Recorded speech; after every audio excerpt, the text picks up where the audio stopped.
बिस्मिल्लाहिर्रहमानिर्रहीम अल्हम्दुलिल्लाहि रब्बिल आलमीन। अस्सलाम वालेकुम मेरे मोहतरम नाजरीन, उम्मीद है आप सब खैरियत से होंगे। आप देख रहे हैं हमारा यूट्यूब चैनल हिकमत और रूहानियत के राज।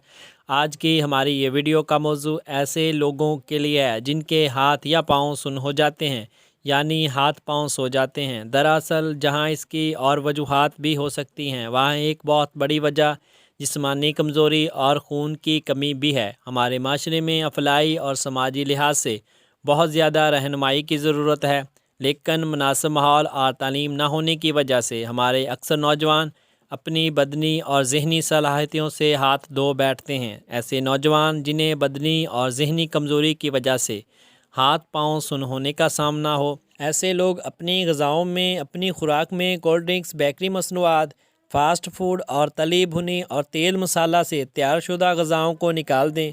नहार मुँह सैर और वर्जिश को अपना मामूल बनाएं। अगर आपके हाथ पाँव सो गए हैं तो वक्ती तौर पर ये टोटका आजमाएं।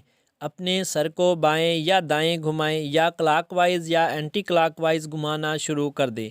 चंद ही सेकंड के अंदर अंदर हाथ या पाँव नींद से बेदार हो जाएंगे और आपको फ़ौरन इस उलझन से निजात मिल जाएगी। अगर खून की कमी की वजह से ये मसाइल हैं तो इन चीज़ों का इस्तेमाल ज़रूर करें। केले और खजूर का मिल्क शेक ज़रूर इस्तेमाल करें। घर के बने हुए आलू चिप्स, उबले हुए चावल, मौसमी फल और फलों के रस, हर किस्म की सब्ज़ियां बकसरत इस्तेमाल करें। उम्मीद है आपको हमारी ये वीडियो ज़रूर पसंद आई होगी। वीडियो ये अच्छी लगे तो लाइक और शेयर ज़रूर करें। मिलते हैं एक नई वीडियो के साथ, तब तक के लिए मैं अपने मोहतरम नाजरीन से इजाज़त चाहूँगा। अल्लाह हाफ़िज़।